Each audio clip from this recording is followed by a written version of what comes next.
IT 라이브 공작소 이츠맨의 안춘춘입니다. 반갑습니다, 여러분. 좋은 오후 보내고 계시죠? 자, 오늘도 여러분께 좋은 정보를 드리기 위해서 열심히 달려보겠습니다. 자, 오늘은 빅데이터에 관련된 이야기로 꾸며보려고 합니다. 많은 기업들이 엄청나게 쏟아지는 데이터 속에서 금강을 캐치하기 위해서 엄청난 노력을 기울이고 있습니다. 왜냐하면 데이터가 바로 돈이 되고 또 비즈니스가 되어가는 세상이기 때문입니다. 실시간으로 생성되는 수많은 데이터를 얼마나 빨리 처리하고 또 효율적으로 처리할 것인지가 기업의 전략에 굉장히 중요한 요소가 되어가고 있죠. 그래서 여러분들 빅쿼리 잘 알고 계실 거라고 생각됩니다. 클라우드 기반의 데이터 웨어하우스인데요. 여러분들이 만들고 있는 수많은 쿼리에 대한 빠른 응답과 빠른 처리를 잘 하기로 소문난 그런 솔루션이라고 여러분들 알고 계실 것 같은데요. 오늘 바로 이 빅쿼리를 어떻게 효과적으로 잘 사용할지에 대한 이야기를 오늘 나눠보려고 합니다. 특히나 이제 BMT 테스트를 통해서 여러 가지 다른 솔루션과 비교를 해서 이 빅쿼리라고 하는 이 데이터 웨어하우스가 얼마나 좋은 성능을 보여줄지도 한번 보여드린다고 하니까 여러분들 관련된 사업에 또 어떤 전략을 세우는 데 있어서 아마 도움이 될 수 있는 그런 정보가 될 거라고 믿습니다. 그래서 저희 오늘 함께 할 전문가를 소개해 드리도록 하겠습니다. 클라우드메이트의 김정우 팀장님 나오셨습니다. 안녕하세요, 팀장님. 네, 안녕하세요. 소개 좀 부탁드리겠습니다. 네, 안녕하세요. 클라우드메이트의 서비스 개발팀에서 개발을 하고 있는 김정우라고 합니다. 여러 가지 애플리케이션들, 데이터 분석하는 애플리케이션, OLTP 애플리케이션들을 개발을 하고 그런 일들을 서비스 목적이 달성되는 일을 하고 있습니다. 네, 네, 반갑습니다. 네, 반갑습니다. 네, 목소리 좋으신데요? 감사합니다. 자, 실제 오늘 웨비나에서 다룰 내용들이 어떤 건지 간단히 한번 소개 좀 해주시면 좋을 것 같습니다. 어떻습니까? 네. 여러 가지로 구글 클라우드의 빅쿼리를 사용을 아마 많이들 하고 계실 텐데요. 그런 빅쿼리를 사용하면서도 조금 더 데이터를 또 기민하게 업데이트를 하고 네. 그리고 또 비용을 최적화해서 사용할 수 있는 여러 가지 방법들 네. 그런 거에 대해서 한번 소개를 드리려고 합니다. 알겠습니다. 실제 현장에서 이런 데이터 분석에 관련된 니즈가 굉장히 많이 올라가고 있죠?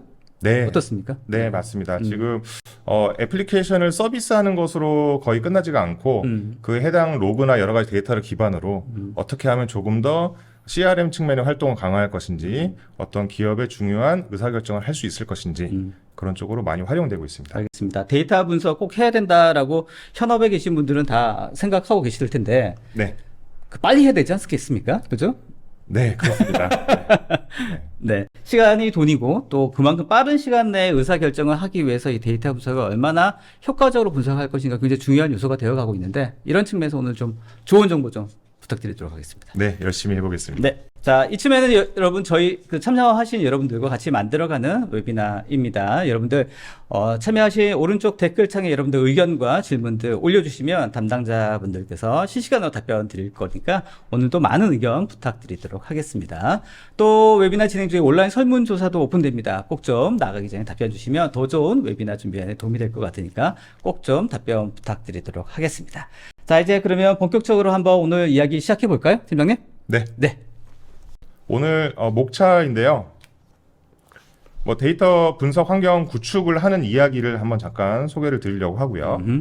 그리고 벤치마크 테스트를 했던 리포트에 대해서 소개를 드리려고 하고요.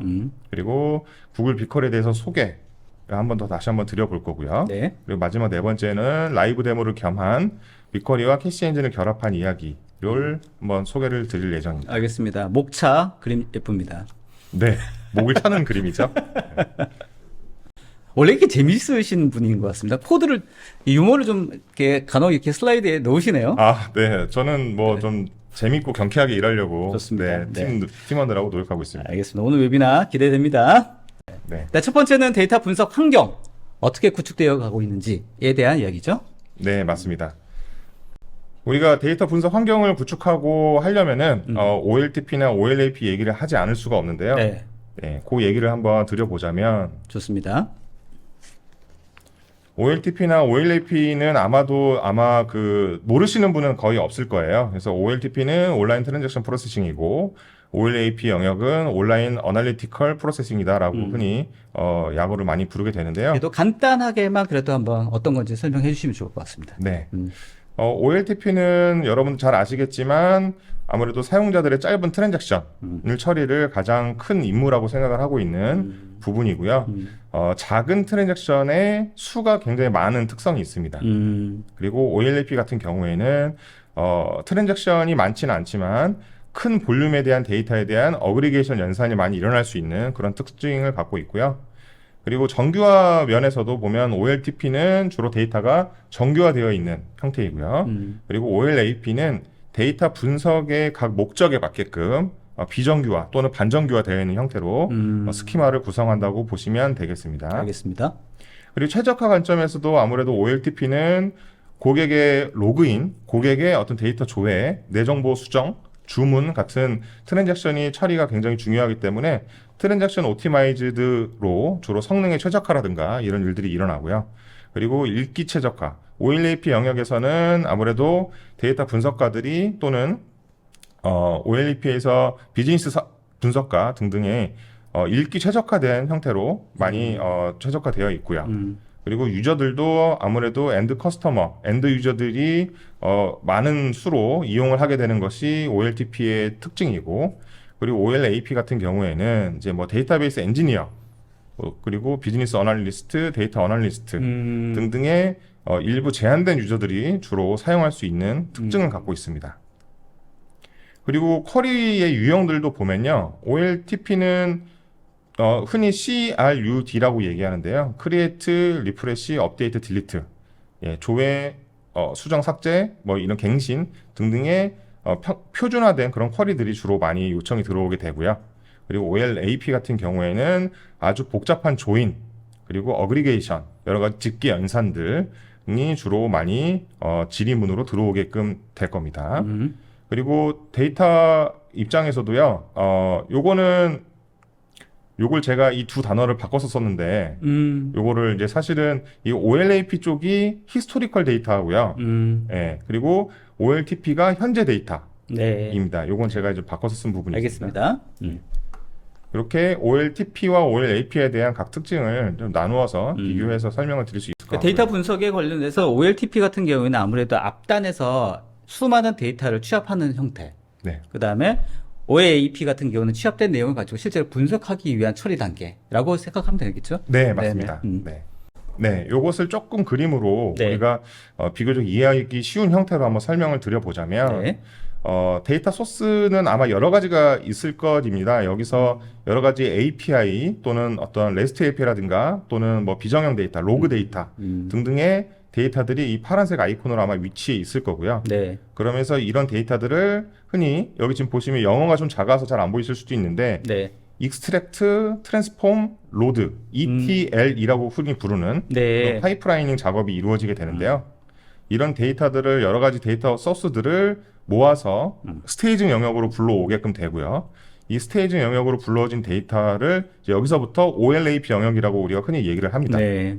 그럼 여기서 스테이징 데이터를 기반으로 디멘전과 팩트 테이블로 나누게 되고, 또는 이 과정에서 데이터 마트를 구성하게끔 되는 경우도 많이 있습니다. 네. 그러면서 이러한 약간의 스키마 변경이 일어나면서 이런 데이터들을 또 지금 이 파란색 저장소 부분은 실제로 데이터 웨어하우스 시스템이 될 거고요. 네. 이런 데이터 웨어하우스 시스템의 데이터를 지속적으로 ETL 파이프라인을 통해서 보관을 하게 되고, 그렇게 잘 정리정돈된 데이터를 여러 망의 유저들, 데이터 분석가들이나 여러분들께서 데이터를 각각의 목적에 맞는, 자기의 도메인에 맞는 데이터를 조회하고 분석 업무를 또 추가적으로 진행을 하게 될 겁니다. 알겠습니다. 그러니까 여기 녹색으로 박스 되어 있는 이 부분이 보통 우리가 이제 데이터 웨어하우스라고 불리는 그 영역인 거죠? 네, 맞습니다. 사실 이런 것들을 온프레미스나 또는 어떤 클라우드 상에서 네.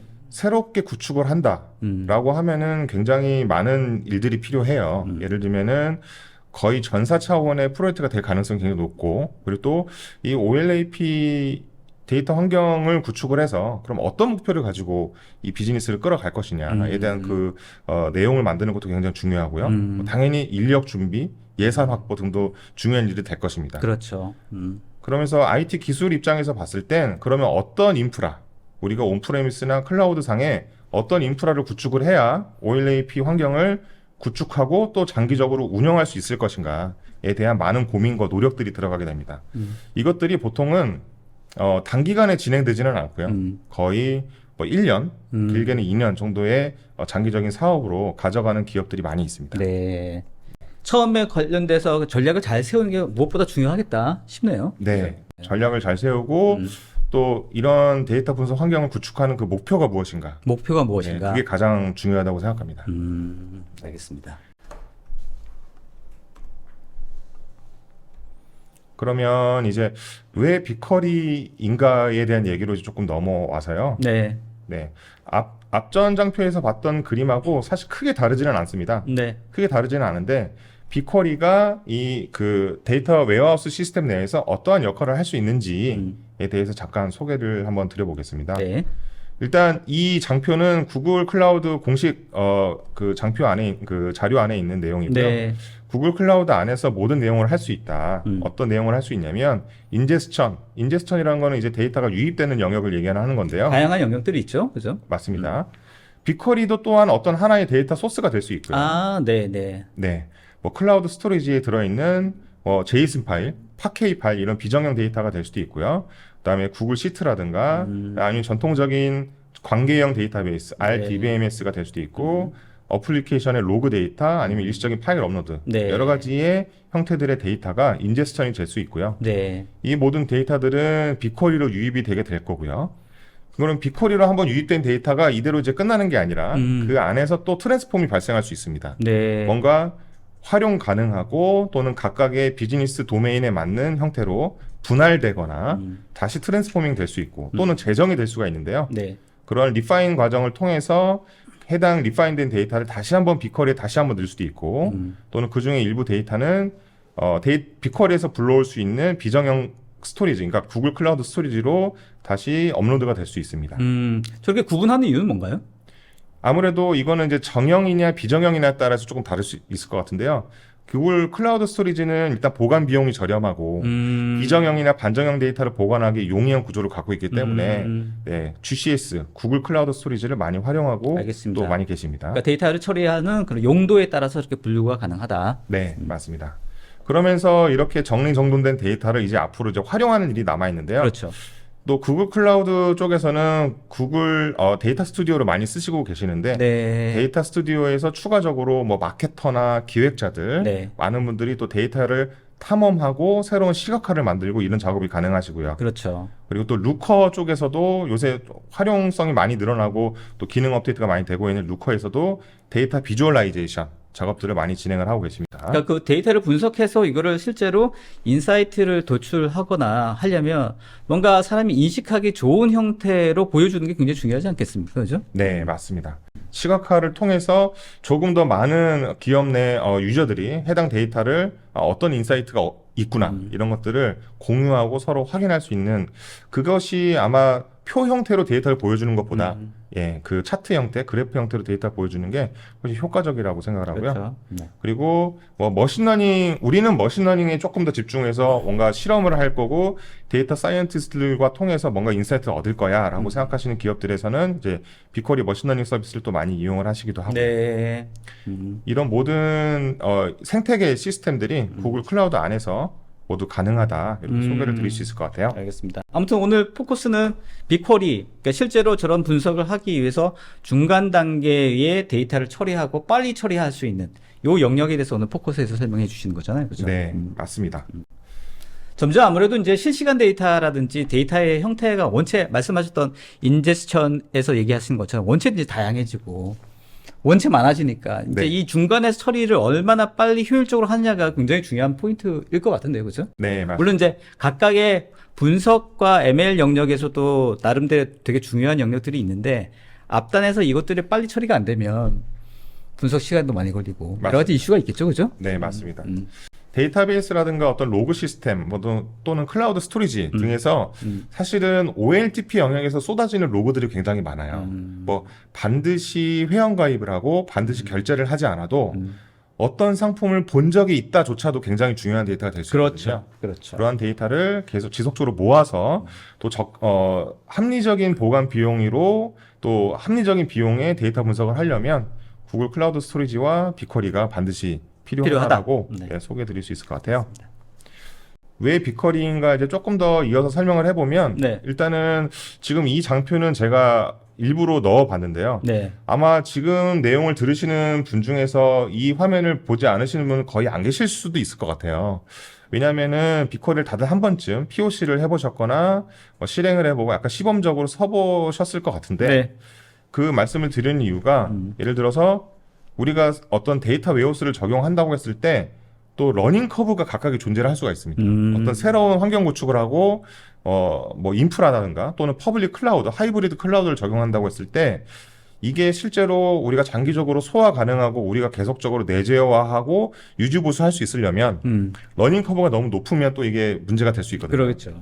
러닝 커브도 비용으로 볼 수 있기 때문에 그래서 빅쿼리 같은 경우에는 빅쿼리 이 구글 클라우드 콘솔에 제가 이제 캡처를 넣은 건데 네. 굉장히 친숙한 UI 그리고 뭐 이미 전통적으로 많이 사용하고 계신 안시 SQL을 그 기준 삼아서 친숙하게 데이터를 집어넣고 가공을 할 수 있다. 이 부분들을 한번 소개를 드리려고 해서 이 장표를 넣었고요. 알겠습니다. 말씀 하셨으니까 그런데 실제로 이제 멀티 클라우드라든지 아니면 하이브리드 클라우드 환경이라든지 이런 경우로 병행해서 쓰시는 경우가 또 사실 또 많이 있지 않습니까? 네. 자, 이런 경우에서도 이제 이런 빅쿼리가 의미가 있나요? 어떻습니까? 네, 의미가 굉장히 좋은 말씀을 주셨는데요. 네, 굉장히 의미가 있고요. 왜냐하면은 뭐 데이터 웨어하우스 구축하는 게 좋다고 해서 갑자기 한 번에 모든 인프라를 구글 클라우드로 다 바꿀 수는 없거든요. 그렇죠. 그렇기 때문에 뭐 온프레미스에 누적되어 있는 어떤 로그 데이터 또는 뭐 RDBMS 들어있는 데이터를 그 일부 도메인 데이터만 떼어내서 구글 클라우드 빅쿼리로 업로드를 하고 네, 시범적으로 해당 데이터만 빅쿼리에서 분석 업무를 진행할 수도 있는 거고요. 네, 그런 데이터 아까 이전 장표에 말씀드린 그런 ETL 파이프라인 그런 걸 이제 ETL 파이프라인을 개발한다고 얘기를 하는데 그런 작업들도 구글 클라우드 내에 뭐 이후 장표에 나오겠지만 뭐 데이터 퓨전, 데이터 프로 여러 가지 또는 그 구글 컴포저 여러 가지 서비스들을 이용을 해서 예, 이용을 하실 수가 있습니다. 알겠습니다. 어떤 데이터를 예를 들면 클라우드화 시킬 것인지, 어떤 데이터를 내재화할 것인지, 이런 것들도 이제 사실은 기업의 담당자들이 판단하셔야 되는 부분이긴 한데, 네. 전략적으로 봤을 때, 자, 대략적으로 이런 형태로 활용하는 거는 클라우드로 옮기는 게 낫다에 대한 노하우도 많이 가지고 계시잖아요. 네, 맞습니다. 저희가 이제 해당 비즈니스를 이제 몇 번을 진행을 해보다 보니까 뭐 데이터 주권에 대한 얘기도 많이 나오시고요. 네, 그러다 보니까 또 서울 리전이 또 구글 클라우드에서 운영이 되고 있다 보니 해당 영역에 대해서도 큰 이슈가 많이 해소가 되었고, 네. 그리고 모든 데이터를 한 번에 다 올려서 한 번에 작업하는 것이 부담스러우니 일단은 로그 데이터라든가 뭐 구매 데이터 아니면은 뭐 최근에 CRM 데이터 어떤 고객이 어떤 SNS 채널을 통해서 유입이 되는지, 네. 회원가입을 어떻게 했는지, 네. 또는 어떤 해당 광고를 접한 고객이 어떤 유입을 통해서 네이버를 통해 들어왔는지, 뭐 아니면 어떤 다른 회사의 광고를 보고 들어왔는지 여러 가지 데이터를 판단할 때 활용이 되고 있고요. 알겠습니다. 그리고 이제 이 장표에서 하나만 더 설명을 드려보자면. 네.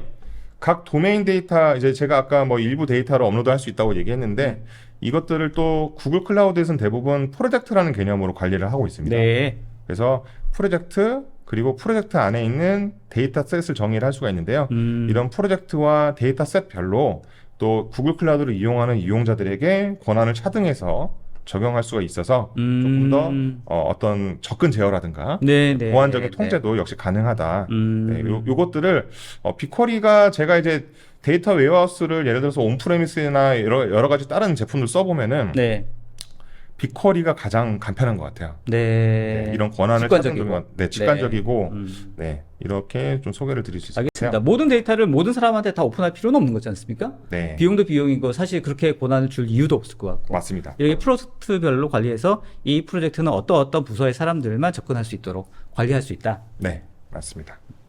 좋습니다. 이제 지금까지는 이제 환경 또 이제 빅쿼리에 관련된 얘기를 했다면 이제 실제 이제 BMT 테스트 결과가 있으시다고요? 네. 네. 저희가 이제 그 내부적으로 실제 애플리케이션을 서비스하고 만들려고 하다 보니까 빅쿼리가 정말 좋은 건가라는 생각을 다시 한번 해보고. 팀장님도 그런 생각이 드셨어요? 네네. 이게 정말 좋은 건가? 내가 네. 팔고 있긴 하지만. 네. 왜냐하면 저 같은 경우에는 제가 직접 해보기 전에 잘 안 믿는 성격이거든요. 네. 그래서 제가 우리 그 개발팀 크루들을 설득을 해서 네. 야, 우리가 이거 실제로 해보자. 아, 중요하죠. 네, 실제로 해보기 전엔 좋다고 믿지 말자. 아. 네, 약간 이런 관점으로 벤치마크 테스트를 이제 진행을 했고요. 알겠습니다. 실제로 뭐 고객분들이나 기업 담당자분들은 이런 데이터 많이 요구하지 않습니까? 네, 맞습니다. 그죠? 네. 좋으면 얼마나 좋은지, 그렇죠. 또 안 좋으면 얼마나 안 좋은지 이런 네. 것들을 또 알길 원하시기 때문에 알겠습니다. 저희가 이거 뭐 까도 되는 겁니까? 네, 그 특정 좋으니까 까는 거 아닙니까? 고객사 이름이 노출되거나 하는 것들은 저희가 블라인드 처리를 했기 네. 때문에 네, 요거를 한번 소개를 드려보려고 좋습니다. 하고요. 한번 결과를 한번 보죠. 뭐 간단히 말씀드리면 목표나 뭐 대상 선정, 어떤 사전 계획, 수행 결과, 그리고 얻게 된 인사이트 이 순으로 한번 소개를 드려보겠습니다. 네. 저희가 내부적으로 검색 엔진을 직접 구축할 필요성이 생겼는데요. 근데 저희가 아무래도 클라우드 전문 기업이다 보니까 네.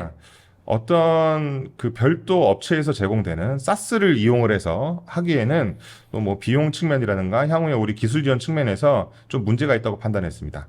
그래서 우리가 정말로 직접 구축하고 또 고객사한테 제안할 수 있는 형태, 그러려면 우리가 내재화가 돼야 되기 때문에 그럼 어떤 형태, 어떤 기술을 이용을 해서 검색 엔진을 만들어낼 수 있을 것이냐에 대한 고민을 하게 됐고요. 네. 그 그림이 지금 그 저희가 애플리케이션에 대한 전체적인 흐름도 그림을 한번 소개를 한번 드려보는 것이고요. 네네. 요 빨간색 영역 안이 우리가 검색 엔진으로서 집어넣으려고 하는 부분이고요. 이 영역 안에 현재는 엘라서치 로고가 들어가 있긴 합니다만 네. 빅쿼리를 여기 안에 넣을 것이냐, 아하. 아니면 애저 SQL을 넣을 것이냐, 네. 또는 아니면 엘라서치를 쓸 것이냐, 네. 이 세 가지 고민을 했던 내용이라고 보시면 될 것 같습니다. 알겠습니다. 박스가 여하튼 지금 목표로 하고 있는 서치 엔진을 개발해야 되는 그 블록 아닌데 네, 여기에 어떤 데이터 웨어하우스를 써서 테스트를 할 것인지를 BMT를 해봤다. 이런 네. 말씀이신 거죠? 네 맞습니다. 정리를 정말 잘해주시네요. 아닙니다. 네. 아무튼 여기서 지금 엘라스틱 서치의 로고 있는데 요거를 이제 몇 가지 현재 뭐 예를 들면 지금 빅쿼리 네. 또 뭐가 있나요? 빅쿼리, 애저 SQL. 아, 네. 네, 이렇게 세 가지로 저희가 벤치마크 테스트를 진행을 해봤. 이게 뭔가요? 요거는 그러면 어느 만큼의 데이터를 각각의 세 가지 서비스 안에 집어넣어서 네. 데이터의 응답이 빠르게 네. 데이터가 하는지를 될 것이냐. 봐야 된다는 말씀이신 거죠? 네. 그럼 거기에 집어넣을 데이터가 어떤 것이냐를 한번 소개를 드려보는데요. 네. 일단 시계열 기반의 데이터고 대략 1억 건 정도의 예, 데이터입니다. 이게 지금 글자가 좀 작아서 안 보이겠지만 최근 네. 최근 한 6개월 정도의 데이터로 보시면 되겠습니다. 네, 네, 네. 2020년 8월 정도부터 네. 2021년 2월 정도, 한 6개월 정도 되는 알겠습니다. 데이터고요. 네. 그러면서 이제 이전에도 말씀드렸지만 세 가지 스택을 이 BMT의 대상으로 선정을 해서 테스트를 진행하기로 했습니다. 좋습니다. 그러면 데이터를 이제 1억 건을 집어넣고 세 가지 서비스에 대해서 데이터가 얼마나 잘 리턴될 것이냐를 이제 판단을 해봐야 되는데 그러면 어떤 쿼리를 날릴 것이냐를 이제 얘기를 해봐야 되는데요. 그렇죠. 뭐 타임 컬럼이 뭐 2020년 8월 1일부터 현재 사이이고 네, 시간에 대한 컨디션이고. 네, 특정 필드의 값이 뭐 이런 글자로 시작하지 좋습니다. 않아야 되며 네. 지금 이 부분이 조금 중요한데 네. 이 글자로 시작하지 않아야 한다라는 게 네. 이게 전통적인 RDBMS 입장에서 봤을 때는 네.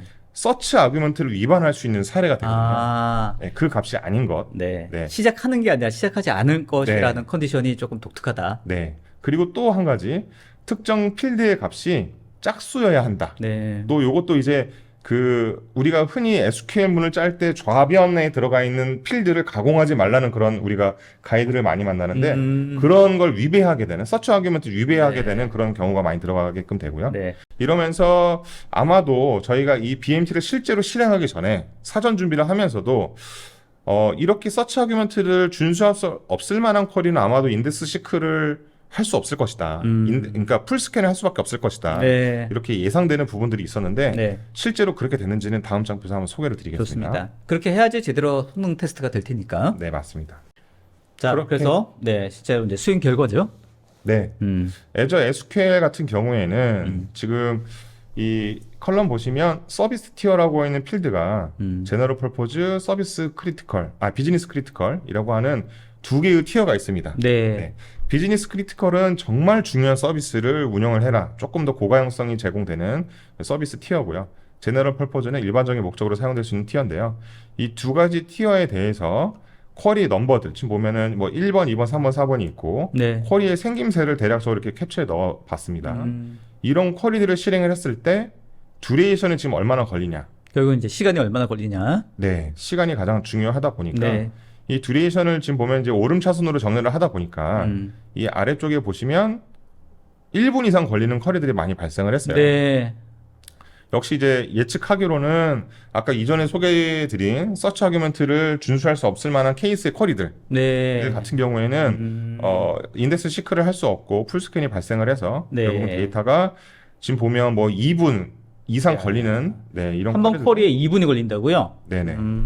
그러면 이렇게 된다 그러면은 네. 데이터 엔지니어나 데이터 분석가한테 네. 이제 좀 저 정도는 참기 어려운데. 네, 그죠?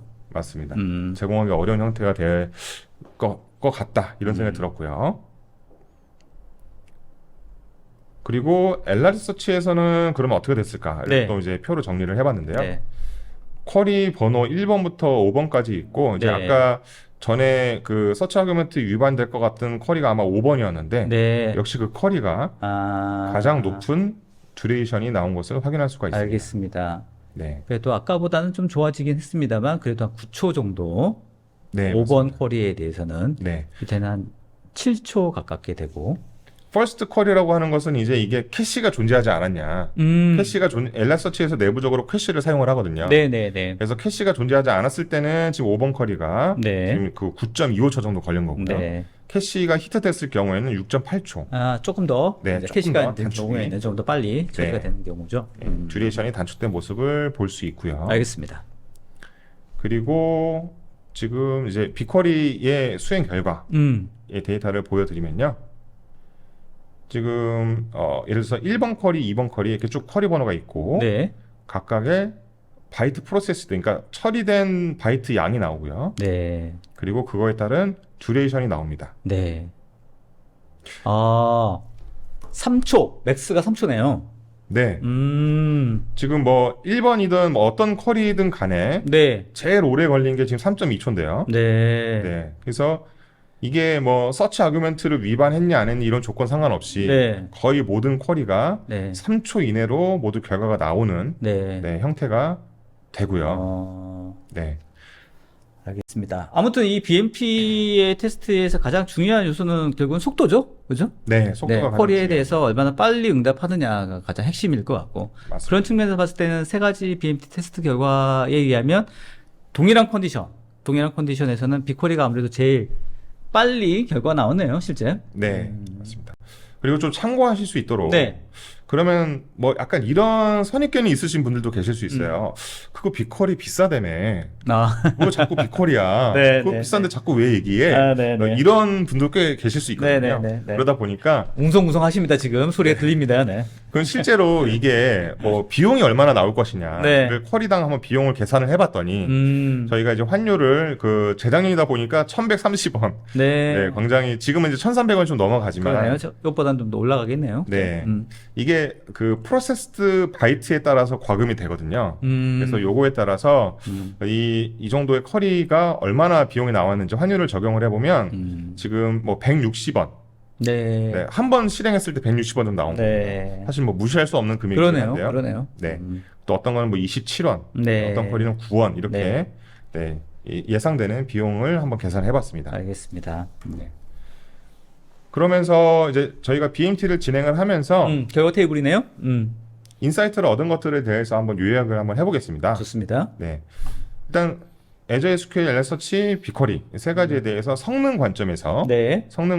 일단은 듀레이션 같은 경우에 Azure SQL은 최대 1분 30초까지도 걸렸다. 네. 네, 이런 인사이트가 나왔고 그리고 엘라서치 같은 경우에는 뭐 캐시를 쓰든 안 쓰든 어쨌든 일정하게 아무리 길어도 10초 이내 무조건 답이 나왔다. 네, 이런 결과가 나왔고요.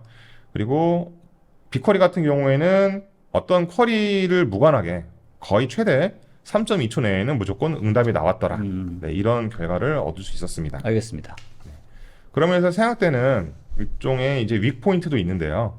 애저 SQL 같은 경우에는 관계형 데이터베이스다 보니까 이제 인덱스 시크를 할 수 없는 경우, 그거를 이제 서치 아규멘트라고 흔히 부를 수 있는데, 아까 말씀하셨던. 네, 이런 경우에는 응답 속도가 느릴 수밖에 없거든요. 네. 1억 레코드를 풀 스캔 하다 보니까 네, 이런 문제가 있고요. 그리고 LS 서치 같은 경우에는 이것도 물론 이제 서버의 대수를 늘리거나 네. 더 고사양의 서버를 적용하면 시간을 단축시킬 수는 있겠으나 네. 그러면은 비용도 비례 증가를 하기 때문에 그렇죠. 네. 그래서 또 최적화를 하기에 굉장히 좀 애매한 부분이 있습니다. 그래서 이거를 과연 이 흔히 엘라서치에서 이제 DSL이라고 부르는 쿼리로 이제 질의문을 던지게 되는데 10초 이내로 더 빠르게 구현할 수 있을 것이냐. 네, 요거에 대해서는 굉장히 그 여러 가지 문제들이 있습니다. 뭐 예를 들어서 연산자를 잘 써야 된다. 네. 예, 연산자는 굉장히 많이 있거든요. 뭐 매치드, 언매치드, 멀티 매치드 여러 가지 연산자들이 있는데 그러한 DSL 문법을 어떻게 변경해서 그리고 또 엘라서치 데이터 내부적으로 그 템플릿을 어떻게 구성을 해야 더 빠른 응답수를 만들어낼 것이냐. 이 부분이 굉장히 좀 더 많은 연구가 필요한 부분이다. 그렇군요. 네, 이런 인사이트가 있었고요. 그리고 빅쿼리 같은 경우에는 쿼리 처리량, 아까 그 바이트 프로세스라고 나와 있는 그 처리량이 늘어나는 만큼 비례해서 이제 과금량이 늘어날 수가 있습니다. 네, 요게 빅쿼리의 유일한 단점이다라고 이제 제 나름대로 소견을 말씀드릴 수 있고요. 그래서 비용이 이제 뭐 예를 들어서 애저 SQL 같은 경우에는 애저 SQL 메이드 인스턴스를 하나 운영을 하면은 제너럴 퍼포즈는 한 달에 한 4, 50만 원 정도 나오고요. 그리고 비즈니스 크리티컬은 한 100만 원 조금 넘게 나와요. 그 정도의 금액이 들어갈 수가 있고요. 물론 이게 V코어와 디스크 스토리가 늘어나면 당연히 더 변동이 될 수 있습니다. 늘어날 수가 있고요. 그리고 엘라이서치를 우리가 어떤 클라우드에다가 가상 호스트를 직접 만든다. 그러니까 마스터 서버 하나, 데이터 노드를 역할할 서버 3개 이렇게 해서 4개의 가상 호스트를 만든다고 한다면 그럼 보통 우리가 생각한 스펙으로는 한 달에 한 50만 원 수준이면 이 정도의 인프라를 감당해낼 수 있지 않겠냐 이렇게 네. 판단했습니다. 네. 그리고 그 빅쿼리 같은 경우에는 우리가 쿼리를 어떻게 구성하고 데이터의 모습이 어떻게 생겼는지에 따라서 또 쿼리 실행 기반으로 과금이 되다 보니까 비용을 미리 계산하기는 좀 어렵다. 네. 네. 뭐 스토리지 같은 경우에는 기가바이트당 0.023불이니까 스토리지는 바로 계산이 되겠으나 네. 쿼리 실행하는 것 같은 경우에는 쿼리 실행 횟수에 따라 또 비용이 달라지기 때문에 그러겠죠. 네, 미리 추산하기가 좀 어렵다. 네, 이런 부분이 있습니다.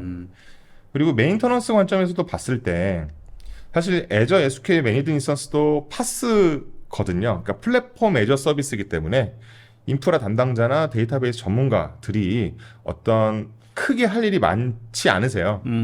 물론 사실 이렇게 말씀드리면 또 DBA 분들께서는 파스 DB 써도 할 일 많다. 네, 이렇게 또 말씀하실 수 있는데 물론 할 일은 많습니다. 할 일은 많지만 그래도 온프레미스에서 직접 데이터베이스를 운영하는 것보다는 네, 꽤나 일이 많이 줄어들 수 있다.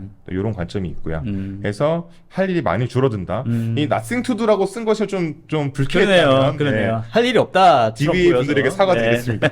네, 하실 일이 굉장히 많은데. 네. 네. 그리고 엘라서치 같은 경우에도 아무래도 이제 상대적인 표현을 쓴 겁니다. 보통의 수준으로 네. 이제 유지보수 할 일이 생길 수도 있고요. 네. 물론 이게 구글 클라우드나 AWS 애저에서도 엘라스틱 서치를 파스로 이용할 수가 있습니다. 네, 그러니까 인프라에 대한 것을 책임져주고 고객사는 데이터만 업로드해라. 네, 이렇게 또 되는 서비스도 있어서. 하지만 저희가 지금 벤치마크 태스크 한 경우는 네. 엘라서치를 직접 우리 가상 호스트에 직접 설치한 케이스. 네, 네. 라고 말씀드릴 수 있고요. 빅쿼리는 유지보수 할 게 없어요. 진짜 나띵입니까? 네, 전혀 없습니다. 네. 네. 그저 잘 쿼리가 실행되고 있는지, 네. 그 ETL 파이프라인을 통해서 데이터는 잘 들어가고 있는지, 네. 또 비용은 적절하게 잘 유지가 네. 되고 있는지 네. 등만 모니터링한다 정도가 있지 이 인프라에 대한 유지 보수는 없습니다. 네, 요거는 알겠습니다. 네.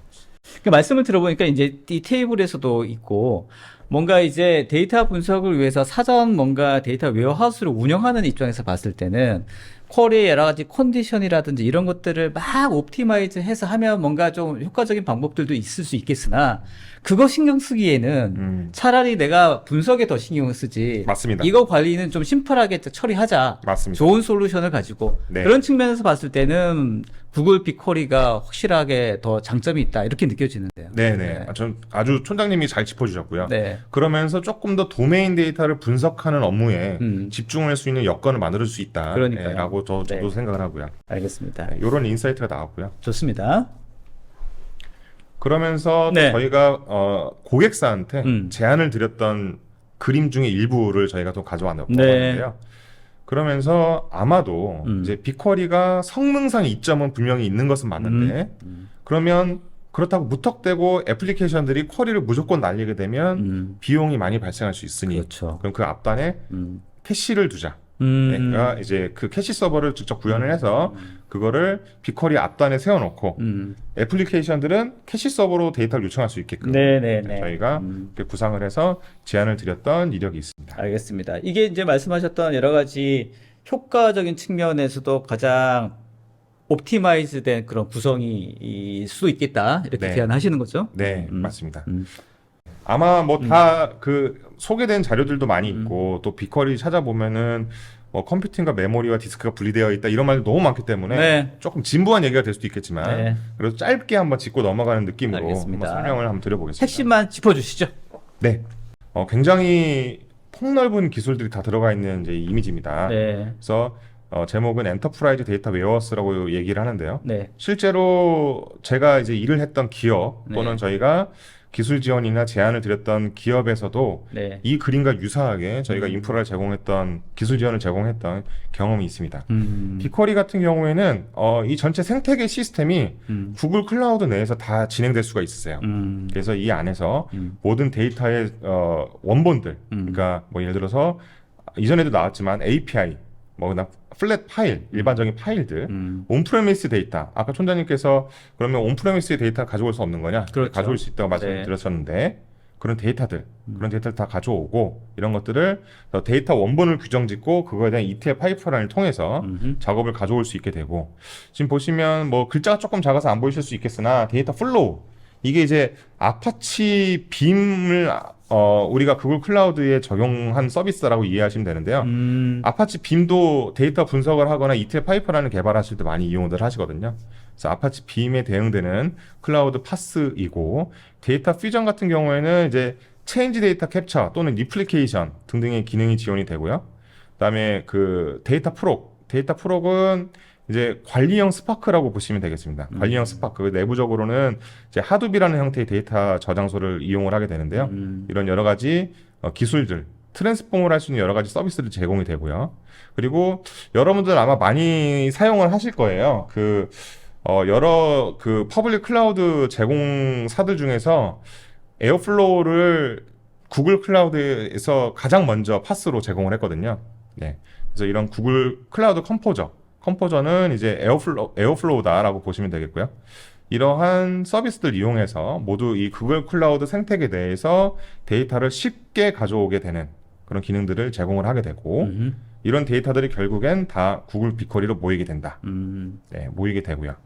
또 이렇게 모인 데이터를 가지고 또 그냥 둘 수 없고 또 뭔가 애널리스트가 데이터 사이언티스트 분들과 함께 네. 데이터를 머신러닝을 통해서 버텍스 AI도 들어가 있고요. 빅쿼리 ML 여러 가지 기능들을 이용을 해서 데이터를 다시 한번 인사이트 도출하는 작업들 네. 그렇게 그 인사이트 도출해내고 그럼 여기서 끝나는 것이 아니라 지금 이쪽에 보시면 구글 어널리틱스도 굉장히 많은 고객사를 사용을 해주고 계시거든요. 그렇죠. 네, 이런 구글 어널리틱스라든가 또 루커 이제 루커는 데이터를 비주얼라이징 해주는 기능이다 보니까 빅쿼리에 들어가 있는 어떤 테이블을 정의를 하고 각 필드와 행을 어떻게 집계할 건지를 정의를 해서 시각화에 올리면 됩니다. 지금 이제 그림이 좀 작아서 잘 안 보이지만 여러 가지 뭐 도넛 컬럼 차트 또 여러 가지 그 바 차트 등등을 루커 시각화에 올려서 이거를 또 구글 워크스페이스를 사용하는 내부 사용자들과 권한에 맞게끔 공유를 하고 네, 거기서 또 다른 영감을 얻게끔 네, 이런 구축까지 진행되는 그 프로젝트에 대한 경험이 있고 또 이것들을 우리가 흔히 엔터프라이즈한 데이터 웨어하우스다. 네, 이렇게 보고 있습니다. 이게 이제 구글 쪽에서 지금 제시하고 있는 뭐 약간 형태의 레코멘드 되어 있는 구성 요소인 네. 거죠? 네, 맞습니다. 그러면서 조금 추가로 말씀을 드릴 수 있는 부분은 네. 이제는 빅쿼리에서 우리가 타사 클라우드의 데이터도 가져올 수가 있어요. 중요한 포인트인데요. 네. 이게 아마 실질적으로 기능이 오픈된 거는 아마 2020년 정도였던 걸로 기억을 하는데요. 네. 빅쿼리 옴니라고 부르는 이제 기능이 있습니다. 네. 빅쿼리 옴니라는 거는 지금 여기 보면은 이제 구글 클라우드 리전이라고 적혀 있고, 네. 그리고 지금 여기 보면 AWS라는 글자가 있습니다. 네. 빅쿼리 얘기하는데 갑자기 AWS라는 글자가 나와서 네, 좀 그렇죠. 생소하실 수도 네. 있는데요. 타사 클라우드에 있는 데이터, 그리고 또 거기 안에 있는 S3 스토리지, 버킷 안에 있는 여러 가지 데이터들, 네. 비정형 데이터들을 네. 빅쿼리 라우터라는 기능을 활용을 해서 우리 클라우드 영역, 우리 구글 클라우드 영역으로 데이터를 쿼리해서 가져올 수 있다.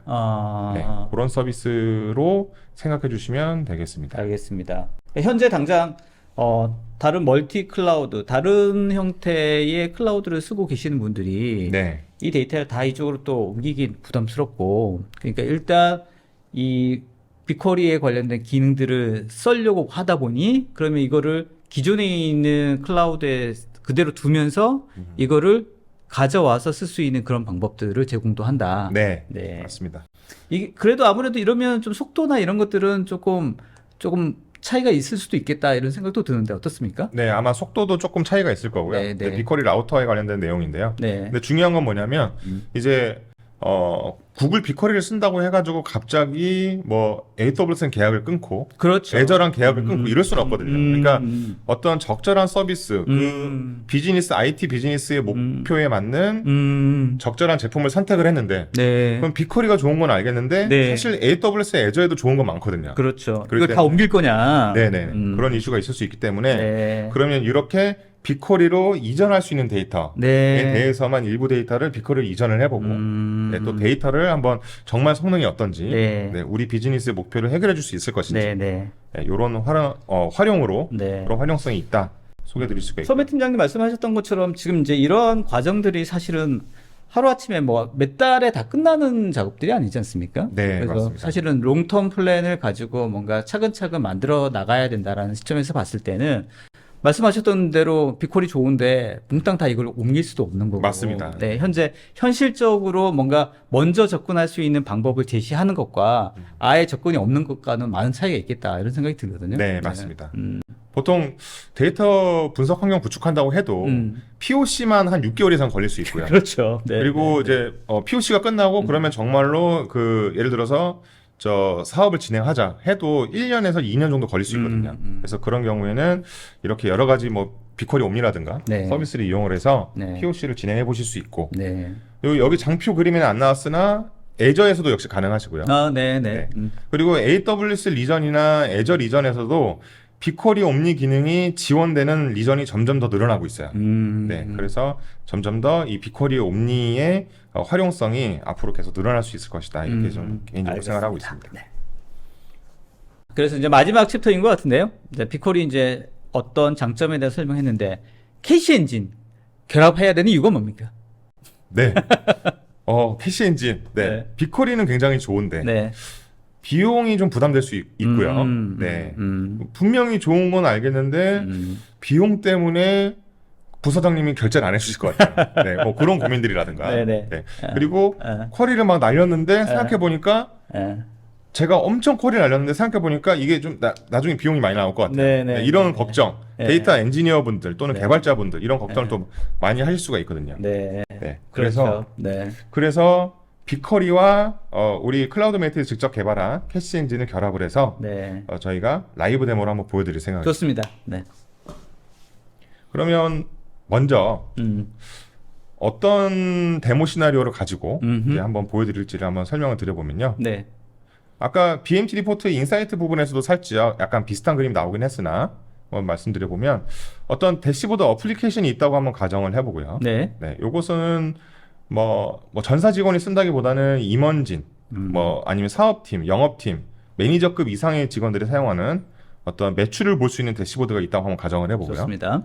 그리고 저희가 구글 클라우드의 컴퓨터 엔진, 가상 호스트 서비스입니다. 이아스고요.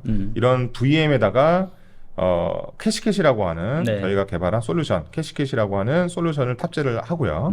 설치는 뭐 원클릭 설치로 간단하게 진행이 될 수 있습니다. 네. 그리고 빅쿼리는 이제 우리가 구글 클라우드의 프로젝트를 만들면 빅쿼리는 이제 계속 존재를 하는 거고요. 네. 빅쿼리가 존재하고 빅쿼리에다가 실제로 우리가 대시보드 앱에서 서비스 하려고 하는 데이터를 지속적으로 업로드를 해줘야겠죠. 그러겠죠. 네.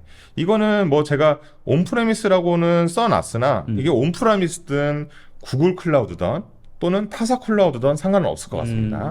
어떤 우리가 대시보드 앱에서 보여주고자 하는 데이터를 빅쿼리로 지속적으로 인서트를 잘 하고 있다. 예, 이런 구성이라고 이해를 해주시면 틀림이 없을 것 같습니다. 좋습니다. 네. 이러한 이제 구성으로 한번 구성을 해봤고요. 그리고 대시보드 애플리케이션은 만약에 이 컴퓨터 엔진이, 그러니까 캐시 없다라고 한다면 빅쿼리로 어차피 HTTPS 요청을 보내게끔 되거든요. 그러겠죠. 다이렉트로. 네.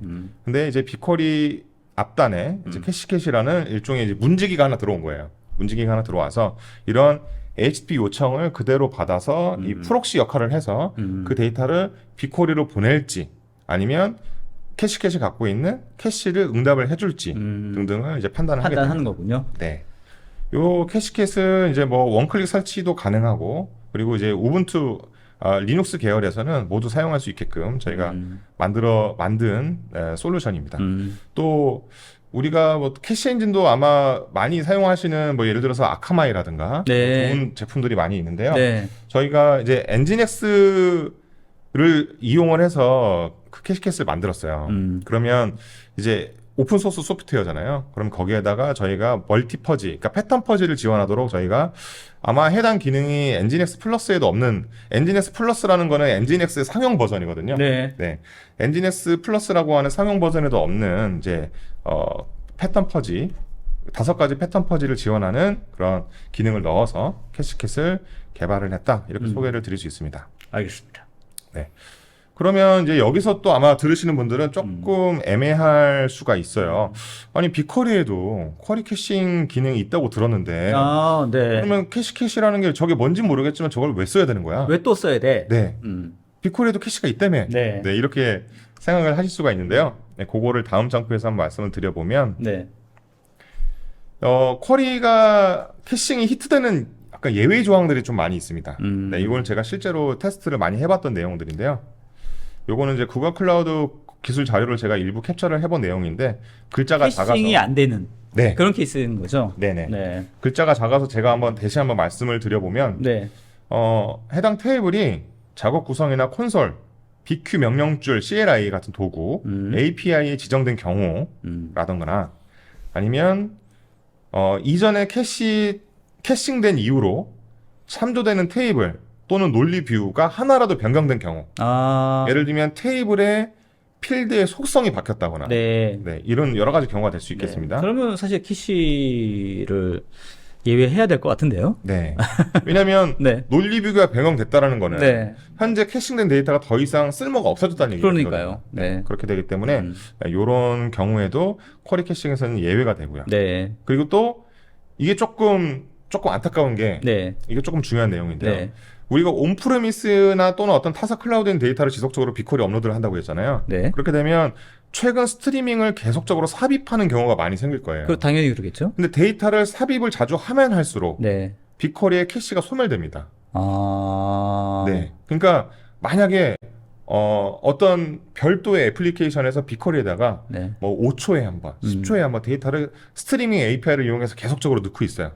그러면 다른 데이터 엔지니어, 데이터 분석가가 아무리 쿼리 캐싱을 했다 손치더라도 그 스트리밍 API가 데이터 계속 넣고 있으니까 데이터 엔지니어가 쿼리를 실행하면 쿼리 캐싱이 소멸됩니다. 사용할 수가 없어요. 신규 데이터가 들어오니까 계속 유입이 되니까. 네. 이게 아마 저거는 좀 진짜 좀 이슈라기보다는 캐싱을 하기 어려운 케이스가 굉장히 많을 것 같은데요, 그러면. 네. 네. 그러면은 쿼리 캐싱이라는 걸 빅쿼리의 쿼리 캐싱을 이용을 해서 과금을 줄이기 위해서 네. 데이터를 더 덜 자주 넣어야 되는 거예요. 이상한 일이 발생하는 거죠. 예, 논리적으로 좀 이상한데. 네네. 데이터를 자주 넣어서 분석하려고 하는 건데 네. 쿼리 캐싱을 히트시키려고 일부러 데이터를 네. 자주 안 넣게 되는 거예요. 네. 좀 이상한 일이 발생하는 네, 네, 그러네요. 네. 그리고 이제 빅쿼리 내부에 네이티브 함수들이 여러 가지가 지원되는데요. 뭐 여러분들 이제 데이터베이스 엔지니어들이 잘 아실 텐데 비확정적 함수, 그러니까 퍼시스트한 값을 보장되지 않는 여러 가지 함수. 여기에는 이제 그 랜덤 함수도 있습니다. 네. 랜드라는 함수도 있는데요. 이런 함수들이 포함된 경우 이것도 좀 안타깝죠. 우리가 그러니까 빅쿼리로부터 데이터를 조회했을 때 커런트 타임 스탬프를 자주 조회를 하거든요. 근데 이런 값이 들어가 있으면 네. 그 쿼리 캐싱에서 제외가 된다. 또 와일드 카드가 이제 그 별표 모양의 에스터리스크를 얘기를 하게 되는데요. 네. 요것도 에스터리스크도 은근히 자주 쓰게 되거든요. 그렇죠. 근데 요걸 써도 캐싱이 안 되는 캐싱이 안 된다. 네. 네. 처리가 됩니다. 뭐 내부적으로도 조금 더 몇 가지 있는데요. 뭐 열 수준 보안, 행 수준 보안 이런 게 됐을 때 아무튼 지금 말씀하신 거는 의외로 캐싱이 안 되는 케이스가 실제로 빅쿼리 내에 있는 내장되어 있는 캐싱 기능에는 이런 예외 사항들이 너무 많다. 실제로. 네, 네. 맞습니다. 실제로 이거를 저희가 뭐 예를 들어서 이런 내장 함수, 비확정적인 내장 함수라든가 뭐 에스터리스크, 와일드 카드 등등을 넣어서 조회해보고 안 넣어서 조회해보고 해봤을 때 네. 빅쿼리 리턴되는 데이터 안에 보면 캐시가 히트가 됐다 안 됐다를 true나 false로 줘요. 그럼 그걸 보면서 지금 빅쿼리가 쿼리 캐싱이 하고 있구나 안 하고 됐다 안 됐다를 판단할 수 있거든요. 판단할 수 있군요. 네네. 네. 그래서 그거를 판단해 보면서 네. 정말 와일드 카드가 들어가면 네. 캐싱이 안 되는구나. 네. 네, 등등의 인사이트를 얻었어요. 네.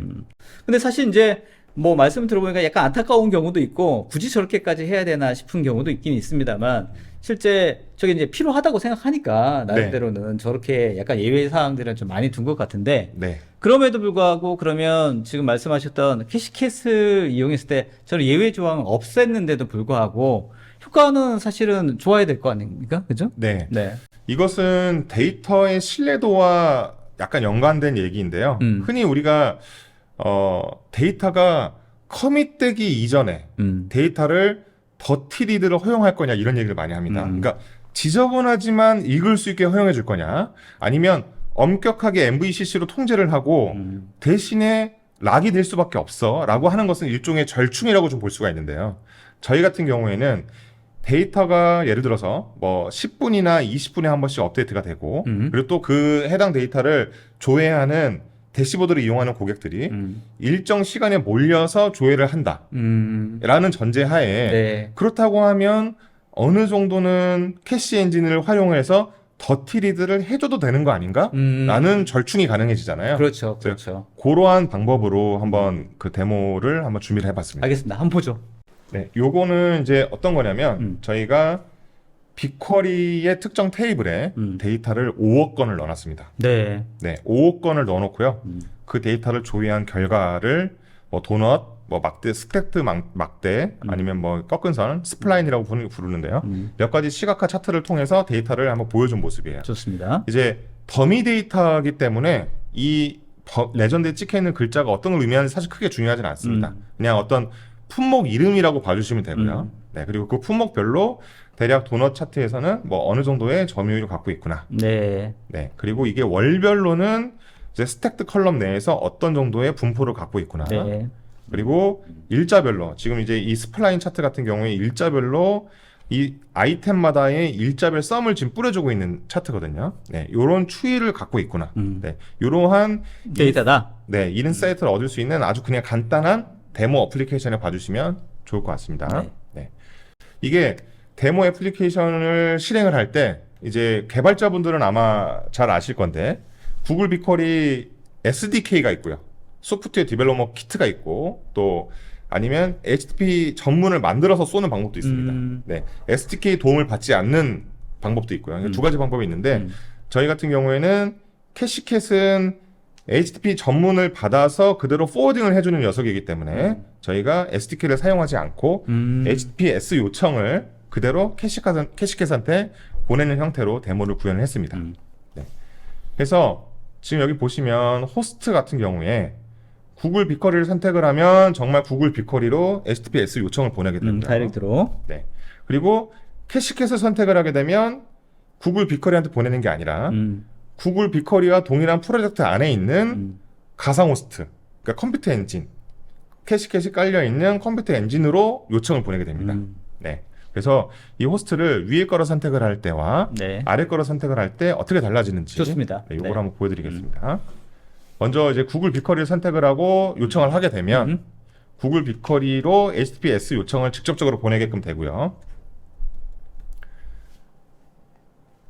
5억 레코드를 처리하는데 지금 굉장히 좀 짧은 응답 시간 내에 빠른데요? 네, 빠릅니다. 네. 네. 이게 실제로 빅쿼리로부터 데이터를 요청한 게 맞고 5억 레코드를 통째로 다 조회한 게 맞습니다. 네. 그래서 거기서 지금 연과 분기에 맞게끔 2024년 1분기에 맞는 어떤 매출 데이터, 네, 이런 도넛과 스태트 컬럼, 스플라인으로 데이터를 보여주었고요. 네. 이제 우리가 빅쿼리에다가 계속 요청을 하게 되면 과금이 많아질 수 있잖아요. 그래서 저희가 이제 컴퓨터 엔진에다가 가상 호스트에다가 캐시캣을 설치를 해놨고요. 그리고 지금 이 호스트를 선택하게 되면 이 어플리케이션이 빅쿼리의 엔드포인트로 요청을 하지 않고 이 캐시캣의 퍼블릭 IP로 요청을 보내게 됩니다. 네, 동일한 HTTP 전문을요 보내게 되고요. 그러면 일단 이렇게 한번 요청을 보내보도록 하겠습니다. 일단 지금 처음이니까 캐시가 없는 상태예요. 그러겠죠. 그러면 네. 일단 이 바이패스인가요? 명령을 받고 바이패스해서 빅쿼리로 보낼 겁니다. 네. 그리고 한번 서치 버튼을 눌러볼게요.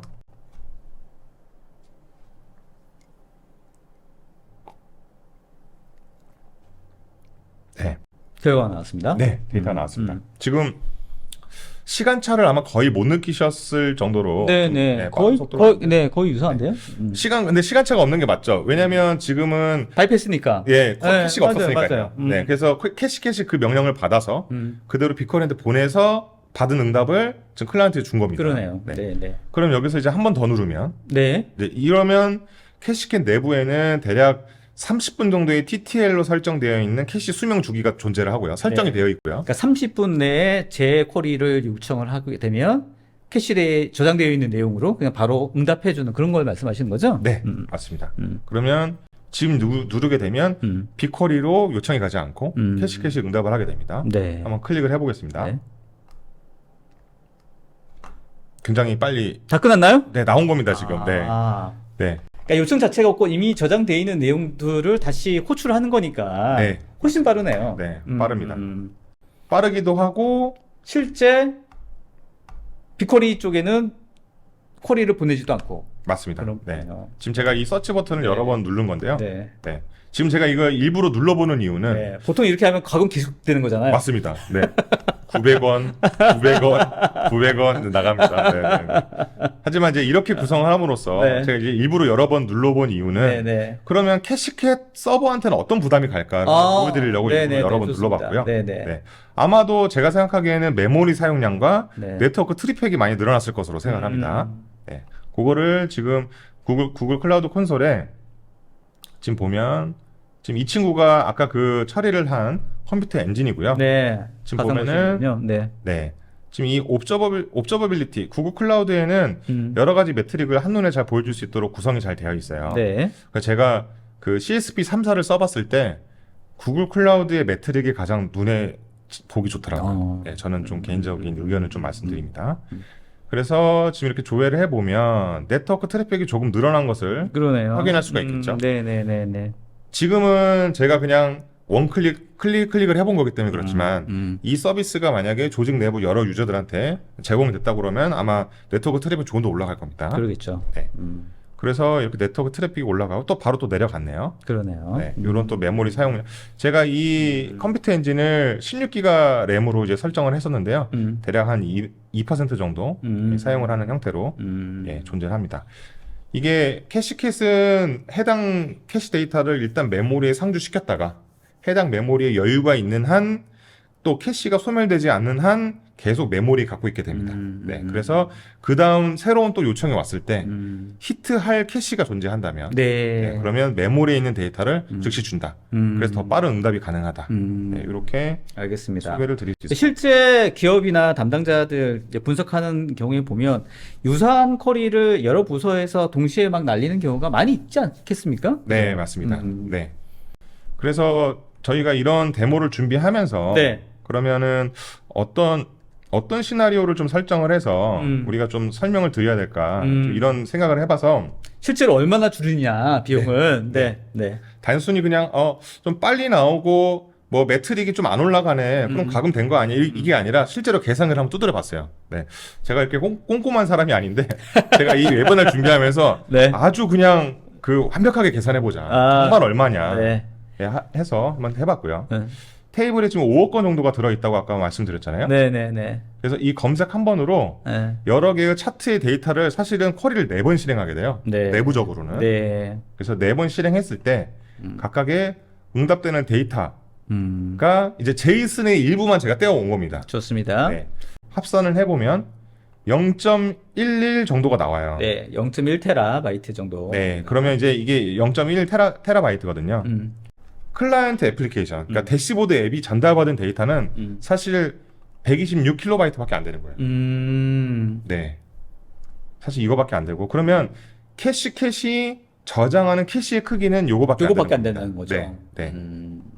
그러면 구글 빅쿼리를 통해서 0.1TB 정도의 데이터를 처리했고 캐시의 크기는 126, 그러니까 0.1메가 정도죠. 네. 이 데이터가 그러면 정말 얼마냐? 네. 이 데이터 처리했을 때 서울 리전 같은 경우에는 테라바이트당 $6 그리고 매월 1TB까지는 무료잖아요. 야, 디테일하게 분석하셨습니다. 네. 저도 제가 이렇게 치사한 사람인 줄 알았는데 치사하게 한번 리얼 데이터입니다. 리얼 데이터. 네.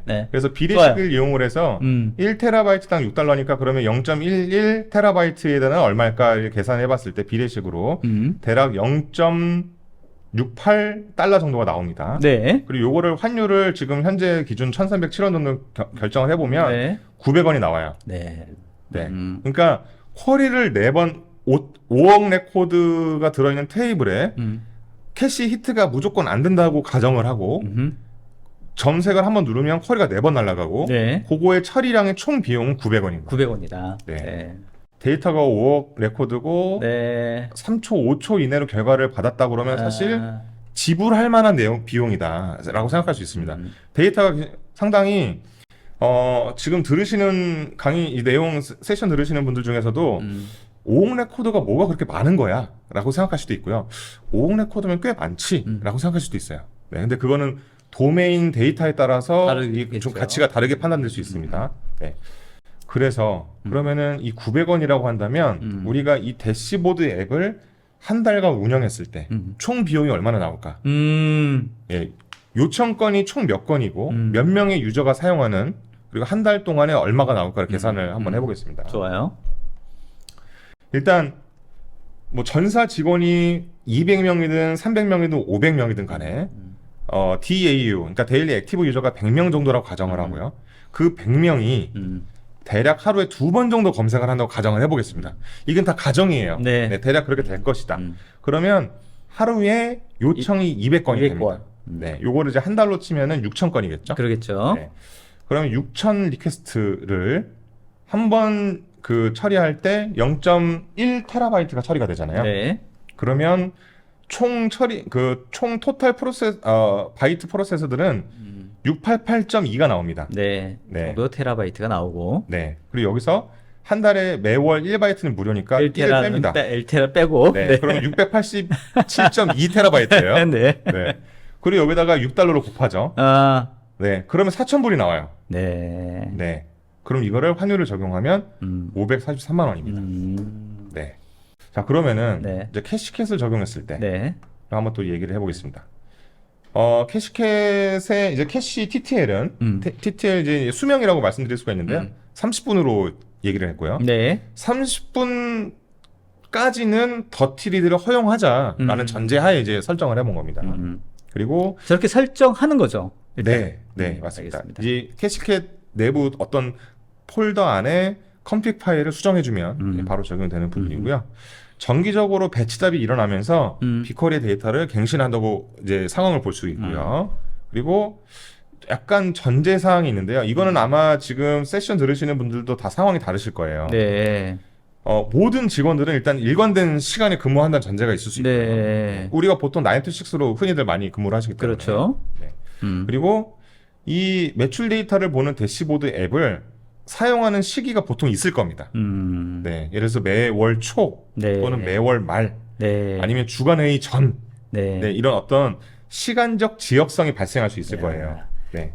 사례를 하기 위해서 디테일하게 고민하셨습니다. 네. 네. 그래서 이제 이러한 여러 가지 사례를 네. 제가 이제 판단을 해본 이유는 그럼 캐시 히트가 될 레이쇼가 몇 퍼센트가 될 것인가? 어느 정도 될 것인가? 네네. 그렇죠. 네. 그것을 저희는 일단 30%라고 가정을 해봤고요. 네. 그렇게 되면 사실상 아까 위에서 말씀드린 500만 원에서 30%만큼 세이브가 되는 거예요.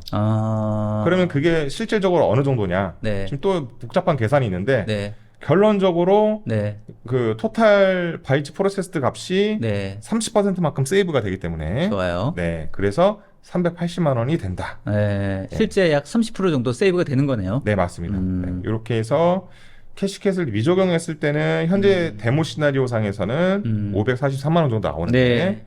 캐시캣을 적용했을 때는 380만 원 정도가 나온다. 네, 이렇게 소개해 드릴 수가 있어요. 물론 이제 말씀하셨던 것처럼 시나리오를 어떻게 설정하느냐에 따라서 또 실제 어떤 도메인에서 어떤 데이터를 처리하는 그런 속성을 가지고 있는 업무냐에 따라 또 완전 또 좀 다른 결과가 나올 수도 있겠는데 네. 이런 가정이 여하튼 간에 캐시를 자주 쓸 수 있는 조건만 형성된다면 더 높을 수도 있고 세이브되는 게. 네, 그렇죠. 맞습니다. 조금 더 낮을 수도 있고. 네. 우리가 흔히 캐시 히트 레이쇼가 30%면은 뭐 어떤가요? 너무 낮은 거 아니야? 이렇게 생각할 수 있어요. 그러니까 이게 왜 그러냐면은 네. 좀 보수적으로 잡았다. 보석으로 잡았고요. 이게 이제 우리가 인프라 운영하시고 CDN 서비스 운영하시고 관제하시면 많이 아실 수가 있는데 정적 웹앱, 그러니까 웹사이트, 웹사이트 호스팅되는 경우에는 뭐 자바스크립트 파일, 여러 가지 에셋들, 이미지 리소스 등을 흔히 많이 캐시 엔진을 태우기는 하는데요. 클라우드 CDN 같은 서비스. 근데 사실 그럴 때는 캐시 히트 레이쇼가 95% 이상 나와요. 그래요. 네, 99% 나오기도 하고요. 네. 보통 그렇게 높은 캐시 히트가 나오는데 네. 이제 지금 저희가 하려고 하는 것은 이제 웹사이트 호스팅도 아니고 정적인 코드 조각도 아니고 동적으로 변경될 수 있는 데이터에 대한 캐시이기 때문에 캐시 히트 레이쇼를 굉장히 보수적으로 잡았고요. 네. 그렇다고 저희가 캐시 히트 레이쇼가 굉장히 높고 캐시캣을 쓰면 과금이 엄청나게 절약된다라고 표현하고 싶진 않았어요. 네. 그래서 그냥 진솔하게 나름대로 표현을 해봤다. 또 캐시에 대해서는 어떻게 보면 또 시간적 지역성이나 공간적 지역성이 굉장히 중요한데 네. 물 흐르듯이 변동되는 데이터이기 때문에 공간적 지역성은 사실상 거의 제로에 가깝다고 봤고요. 네. 다만 이제 시간적 지역성, 지금 여기 이제 적어놨는데요. 네. 시간적 지역성이 발생할 수 있다는 전제는 네. 모든 직원들의 근무 시간대가 비슷하고 네. 이 대시보드 애플리케이션을 사용하는 시간대가 거의 비슷한 시즌에 사용을 하고 네. 이런 걸로 인해서 특정 데이터를 다시 한번 조만간 다시 액세스할 가능성이 있다라는 그런 가능성으로 봤을 때 네. 30%라고 하는 조금 보수적인 숫자로 네. 잡아봤습니다. 알겠습니다. 실제 저런 말씀하셨던 대로 여러 가지 컨디션에 따라서 얼마나 캐시 히트를 칠지는 다 다를 테니까 네, 맞습니다. 한번 테스트를 한번 해볼 수 있는 기회가 있으면 좋겠다 이런 생각이 드는데 말이죠. 네. 좀 보니까 아마 슬라이드에서 보시면 아래 보시는 것처럼 관련돼 가지고 아마 무료 이용권은 아마 신청할 수 있다고 하시는 것 같습니다. 네. 아마 댓글로도 지금 안내가 나갈 여기 것 아래 있네요. 네네. 네. 아래로 나가고 댓글로도 아마 안내가 나가실 것 같은데요. 말씀 들으셨던 것처럼 본인의 지금 사업 분야에서 어느 정도까지 줄일 수 있는지 한번 테스트 해봐야 되니까 한번 적용해서 테스트를 한번 해보시고 어느 정도 효과가 있는지를 한번 검증해 보시는 것도 좋겠다. 아까 말씀하셨던 것처럼 이게 뭐 설치하거나 이게 그렇게 어렵지는 않은 거죠? 어떻습니까? 네, 맞습니다. 설치는 저희가 이제 바이너리 파일을 하나 제공을 해드리고요. 네네. 그럼 그것을 이제 그 리눅스 계열의 뭐 센터OS나 우분투 아무나 상관없습니다. 네. 리눅스에다가 설치 명령 한번 딱 엔터를 쳐주시면 자동으로 다 원클릭 설치가 됩니다. 알겠습니다. 자, 발표는 어떻게 여기까지인가요? 네, 준비 알겠습니다. 데모는 네. 여기까지입니다. 말씀을 들어보니까 준비를 많이 하셨다. 그리고 네. 신뢰를 주기 위해서 나름대로 진짜 데이터를 가지고 노력을 많이 하셨다. 이런 좀 느낌이 듭니다. 저도 집에서 가계부도 안 쓰거든요. 근데 이걸 하면서 내가 이렇게 계산적으로 계산할 수 있구나. 네, 그렇게 생각했습니다. 보통 보면 이제 저도 이제 이런 웨비나나 진행을 많이 해보면 여러 가지 사례 데이터를 가지고 이제 얘기를 하는데 물론 이제 본인들의 솔루션이 좋다고 얘기를 하죠. 근데 그 데이터의 근거가 사실은 이렇게까지 디테일하게 설명하지는 않으시고 또 진짜 리얼 데이터를 분석하기 위해서 노력하는 경우가 이 정도까지 하셨나 싶어서 대단하다 이런 생각이 듭니다. 네. 감사합니다. 자, 이제 마무리하는 질문으로 한번 정리를 해보도록 하겠습니다. 저희 그 이츠맨의 시그니처 질문이죠. 자, 김정우에게 데이터 분석이란? 네. 눈을 질끈 감게 되는데요. 네. 고통의 시작이다. 아, 내가 지금 무슨 말 한 거지? 농담이고요. 네. 네. 데이터 분석 꼭 필요하고요. 네. 네. 지금도 고객의 로그는 흘러가고 있습니다. 네. 네. 그래서 굉장히 필요하고요. 음, 한마디로 정의한다면 네. 데이터 분석이란 음, 고객의 마음의 소리에 음. 청진기를 갖다 대는 것이다. 왠지 라고. 시적입니다. 네. 어떤 의미입니까? CRM 관점이나 고객 행동 파악 관점에서 음. 이 모든 로그 데이터를 빨리 분석하고 거기서 인사이트를 얻어야만 어떻게 하면 판매량을 더 늘릴 수 있을 것인지, 그렇죠. 어떻게 하면 회원 가입률을 올릴 것인지, 어떻게 하면 장바구니에만 담았다가 결제 안 하는 일을 미연에 방지할 수 있을 것인지에 대한 모든 인사이트를 얻을 수 있는 활동들이 빅커리가 도와줄 수 있다. 알겠습니다. 그러니까 전반적인 환경 자체가 데이터에 아까 소도에서 얘기했던 것처럼 데이터가 이제 너무 많아졌지 않습니까? 이거를 효과적으로 처리할 수 있는 방법을 빨리 찾아야 된다. 그죠? 이게 사실 비용을 줄일 수 있는 방법이기도 하고, 그죠? 전반적으로 전략을 빨리 세울 수 있는 굉장히 효과적인 방법이니까 이런 전략을 빨리 대책을 세워야 된다. 이런 상황이 되는 것 같습니다. 아마 실제 필드에서도 그런 요청 사항들 계속 있으신 거죠? 네. 필드에서도 어떤 데이터 분석 환경 구축한다고 하는데 인프라 관련된 담당자분들 많이 만나보면 굉장히 고통받고 계시거든요. 네. 어떤 게 제일 힘들어 하시나요? 이렇게나 많은 호스트를 만들고 이 호스트를 과연 내가 다 관리할 수 있을 것인가? 내가 과연 다 모니터링 할 수 있을 것인가? 현실적인 부분이네요. 네, 현실적입니다. 비용은 비용이라고 하더라도. 네. 그렇습니다. 관리적인 측면에서도 아까 어떤 표에서도 말씀드렸던 것처럼 유지 관리 측면에서도 빅커리가 장점이 있다. 네. 그렇죠. 그렇게 생각하시는 거죠? 네네. 알겠습니다. 자, 오늘 1시간 동안 여러 가지 말씀을 해주셨는데요. 자, 오늘 그래도 나가기 전에 이거 하나는 꼭 기억해야 된다. 네. 그렇게 간단하게만 좀 요약해 주시면 좋을 것 같고, 소감 한마디 해주시면 좋을 것 같습니다. 네, 빅커리, 조금 비용이 나가는 것은 사실이지만 굉장히 편리합니다. 그리고, 빅커리 커리 캐시는 잘 히트가 되지 않습니다. 네, 그렇게 말씀드리겠습니다. 알겠습니다. 두 가지. 네, 두 가지입니다. 한 줄이라고 했는데 두 가지로 말씀하셨습니다. 네네. 마침 표현을 한 게 아닌가요? 자, 알겠습니다. 자, 오늘 수고하셨고요. 그래도 굉장히 준비도 많이 하시고, 또 기본적으로 굉장히 쾌활하셔서, 네. 네. 1시간 동안 진행하는데 이렇게 지루하진 않았다. 이렇게 생각이 됩니다. 감사합니다. 네. 자, 하여튼 팀장님 수고하셨습니다. 네, 수고하셨습니다. 네. 자, 이쯤에 어떠셨습니까? 오늘 1시간 조금 넘은 것 같은데요. 그래도 관련된 내용도 아주 디테일하게 여러분께 최대한 많이 소개를 해드리기 위해서 많이 준비를 했으니까 이해를 해주시고, 또 관련된 내용들 궁금하시면 클라우드 메이트 쪽에 연락 주시면 좋을 것 같고, 우리 팀장님께 바로 연락 주셔도 좋을 것 같습니다. 지금 연락처 이제 댓글로 올라가니까 여러분들 궁금하신 사항들 있으면 연락 주시면 좋을 것 같고요. 웨비나 나가기 전에 저희 온라인 설문조사 아직 오픈되어 있습니다. 꼭 좀 답변 주시면 좋을 것 같고요. 아까 중간에도 말씀드렸던 것처럼 이 캐시캣 같은 경우에는 한번 테스트해서 본인의 필드에서 얼마나 금액적으로 세이브할 수 있는지 효과적인지를 한번 검증해 보는 게 꼭 필요할 것 같으니까 무료 테스트 기간이 있다고 하니까 꼭 신청하셔서 한번 테스트해 보시는 것도 권장드리겠습니다. 자, 끝까지 참여해 주셔서 감사하고 저희 이쯤에는 다음에도 더 좋은 내용으로 또 찾아뵙도록 하겠습니다. 끝까지 참여해 주신 여러분 감사합니다. 자, 수고하셨습니다. 수고하셨습니다. 네.